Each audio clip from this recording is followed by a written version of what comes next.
des experts, on est inquiet quand on voit tout ça. On va finir, on arrive sur la fin. Le FMI, lui, lance des messages. Il lance des messages, des alertes. On va commenter rapidement pour finir cette émission.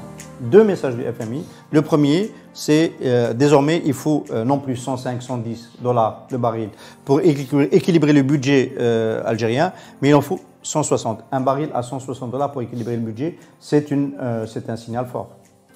Moi, je pense que c'est c'est un signal d'alerte, beaucoup plus, parce que la question qui se pose, il est hors de question, d'abord qu'on fasse des hypothèses à 160 $, mais il est hors de question, moi, c'est là le mode de réponse qui nous intéresse aujourd'hui, c'est nous ne pouvons plus concevoir notre stratégie de développement sur une base budgétaire. Il faut libérer l'économie. Il faut laisser les acteurs économiques faire. Ça, c'est pas Keynes, vous n'êtes pas tout à fait d'accord. Hein. Parce que la proposition keynésienne, au début d'émission, de Reda, c'est quand même du budget. Non, je regrette. C'est pas ça, Keynes. C'est du développement. Keynes, c'est du développement d'infrastructures qui drainent les autres secteurs productifs. Comment on paye, c'est une autre histoire. D'où on cherche l'argent, c'est pas du but. C'est là. Donc ça se contredit pas. On est toujours dans du Keynes. Arrêtons les approches budgétaires, parce que l'approche budgétaire, elle est éminemment politique aujourd'hui. C'est la volonté de continuer à régenter la société. Donc, il faut libérer. Or, si je libère l'économie, je vais permettre l'émergence de couches sociales autonomes, indépendantes. Une bourgeoisie autonome, une classe ouvrière autonome. C'est ça, mais ils ont peur de ça, dans le fond. C'est la libération. D'accord. Et donc, finalement, derrière, c'est pour ça que le cheval de bataille, et c'est celui-là, il faut libérer l'économie, parce que ça va aider à libérer la société. Ça va ensemble. Et c'est là où je reviens encore au tabou de l'économie algérienne. Secteur privé, IDE, endettement, gouvernance. On a des tabous, on ne veut pas parler de ça. Parlons, remettons ça sur la table. Les idées, avec juste un chiffre, je sais que c'est un autre chiffre, je te balance un autre chiffre, tu m'as balancé 160 $. Il y a aujourd'hui près de 12 000 milliards de dollars, je vais faire du mesdour, carrément, 12 000 milliards de dollars en stand-by. Disponible, d'argent disponible. Regarde, tu as 5 000 milliards de dollars d'excédent d'épargne dans le pays développé. Voilà, excédent d'épargne. Parce que les couches moyennes ont arrêté d'aller en vacances, de dépenser. Ils ont peur. L'argent, il est là. 5 000 milliards de dollars. Il y a 7 à 8 000 milliards de dollars d'argent chinois, de la route de la soie, qui sont en retard d'investissement parce que les pays africains ne suivent pas. Ils ont un problème de capacité d'absorption des investissements chinois. Donc, ils sont en train de dire stop. La République, les Congolais sont en train de dire stop, les Rwandais sont en train de dire stop, on ne peut pas recevoir autant d'argent. Donc, il est là, l'argent. Il ne faut pas dire qu'il n'y aura pas d'IDE à cause de la crise. Il y a de l'argent pas oisif. Il y a une épargne mondiale flottante. C'est un flottant. À capter. Et après, ça va être la guerre. Quand on aura la relance, tout le monde va vouloir capter ces 10, 12, je ne sais pas combien exactement. 1 000 milliards de dollars. En milliers de milliards de dollars. 12 000. Nous, on en a besoin de 10 par an. Et franchement, il faut rappeler un cabinet, lui dire, j'ai 10 milliards de dollars par an. Pas plus, on ne demande pas plus. Mais ils le veulent tabou, enfin. C'est ça le problème. Non seulement tabou, mais il n'y a même pas de vision. Il n'y a pas de vision. On parle qui manque de l'exportation. On n'a pas un plan d'exportation, une stratégie d'exportation. Quels sont les pays ciblés, les régions ciblées? On parle de l'Afrique, mais je dois cibler si c'est le marché allemand, si c'est le marché de l'Union européenne, si c'est le Proche-Orient, si c'est l'Amérique latine. Je suis sérieux, même l'Amérique latine est un de nos marchés d'exportation. Deuxième message du FMI, Reda. Je ne sais pas si je dois commencer par toi. J'aimerais bien répondre. Parce que moi et le FMI, ça fera toujours... Le message, il est peut-être choquant pour les gens de ta génération et de la mienne. On annonce un dépassement du PIB marocain. Le PIB marocain dépasserait celui de l'Algérie dans 5 ans. Ils sont à 50 milliards de dollars l'un de l'autre en 2021. Est-ce que c'est une perspective plausible que ça arrive dans 5 ans? Qu'est-ce que tu veux? Jusqu'à présent, moi je le dis, c'est ma culture économique. Au cours des 50 dernières années, toutes les prévisions économiques se sont plantées. Parce que faire des prévisions économiques, c'est des modèles mathématiques ultra puissants, utilisant, si tu veux, des systèmes d'information très fiables et aussi des outils de traitement de l'information les plus complexes et les plus puissants au monde. Donc, à ce jour, je n'ai pas vu une prévision économique se réaliser. Alors, donc les projections... On met la variable Abdelmajid Tebboune à la tête de l'Algérie pendant tout un mandat. Non, s'il te plaît. C'est une variable forte, ça. Je donne quelques chiffres. Donc, Sonatrach prévoit d'investir, je crois, 40 milliards de dollars au cours des 5 prochaines années. C'est des investissements, ce n'est pas de l'exploitation. Sonelgaz prévoit d'investir, je crois, 1,8 milliard ou 2 milliards de dollars par an. Je donne que des grandes entreprises.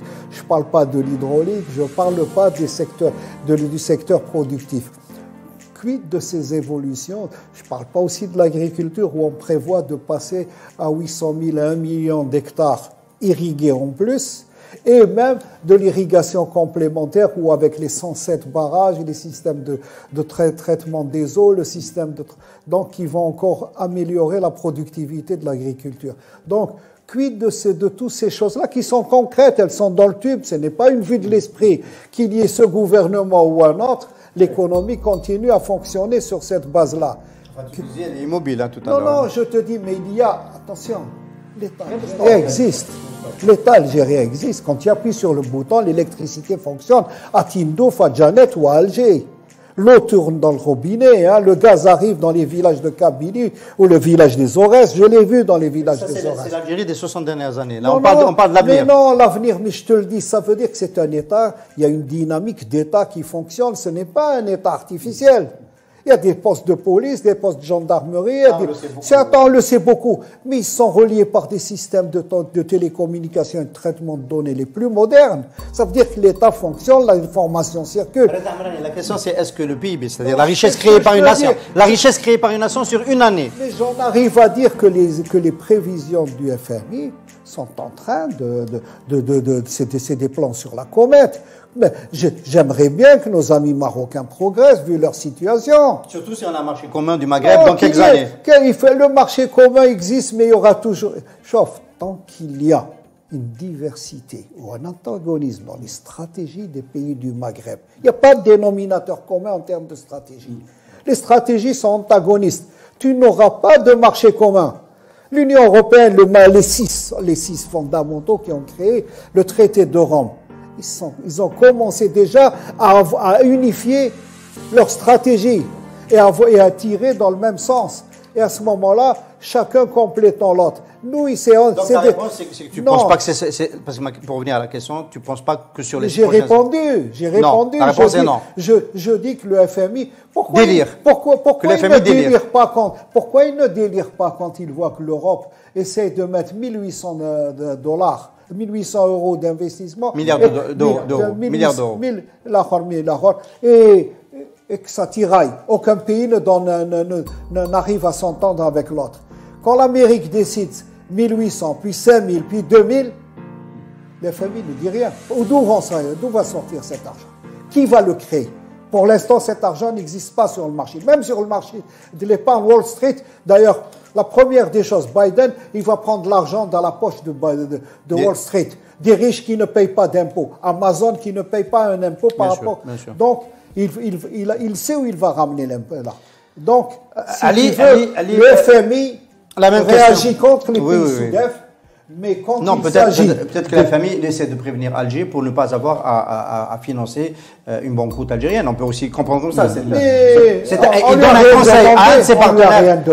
On pensait ne rien lui demander en 1985. On a fait une erreur. On a fait une erreur parce qu'on avait des milliards de dollars sous nos pieds. Et au lieu, mais on y est arrivé quand même à lui demander. Et on est allé parce que on est allé sinon. Non, mais le fait est qu'on pensait ne pas avoir à le faire et on a fini par le faire. Oui. Ali, donc c'est la même question, un peu cette idée de rattrapage, un peu sur le modèle de l'Espagne, du PIB espagnol, qui a dépassé le PIB italien au milieu des années 80, à la fin des années 80. Est-ce que c'est possible que ça se passe dans les 5 prochaines années? Je parle des 5 prochaines années. Je ne parle pas des 50 prochaines années. Si l'Europe injecte l'argent qu'elle a mis sur l'Espagne, qu'elle l'injecte au Maroc, je pense que ça deviendra une probabilité, d'accord? Donc la question, c'est, il y a une probabilité si les Marocains se mettent sur un rythme de croissance extrêmement élevé, c'est quelque chose de possible, c'est vrai, mais quand on raisonne en termes de fondamentaux, c'est-à-dire par rapport au stock disponible, c'est-à-dire je parle de stock d'investissement et de potentiel, je pense qu'il n'y a pas photo quand même, donc sur les aspects de potentiel. Mais moi, je voudrais souligner un point. Moi, je suis un Nord-Africain. Hein. Donc, avant tout, je suis Nord-Africain avant tout. Donc, je reviens à l'étoile, moi. Hein. Donc, voilà. C'est ma définition de mon identité. Et donc, moi, je pense qu'il faut faire très attention aux discours, notamment étrangers. Le FMI, je ne le considère pas comme des étrangers. Nous sommes membres du FMI, juste pour dire ça à tout le monde. Voilà. On a même mis à sa disposition de l'argent. C'est une mutuelle. Exactement.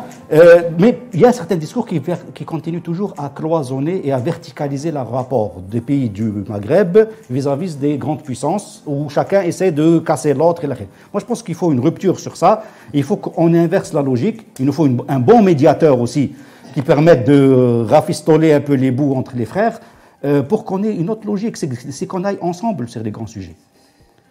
Tant qu'on n'aura pas ça, on va être en compétition sur des bisbilles, d'accord? Et c'est vrai, même si le Maroc a de la croissance supérieure à la nôtre, mais il ne va pas exploiter son potentiel. Je vais vous donner un exemple simple, qui sera à la fin de l'émission.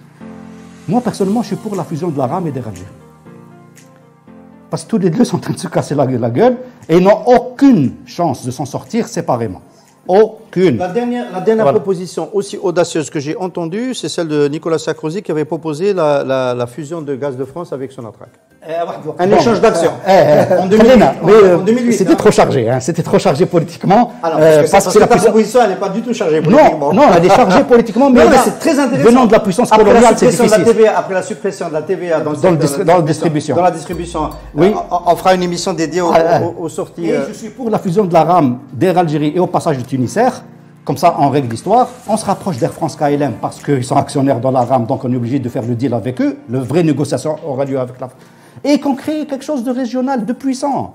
Et c'est un comme les Scandinaves. Voilà. Et qu'on aille sur une approche maghrébine, enfin nord-africaine, réelle. Et qu'on inverse le mindset, le mode de pensée. Au lieu de dire, nous on a fait les Marocains, est-ce qu'ils ont fait ou ils n'ont pas fait, Stratégie antagoniste. Faisons ensemble.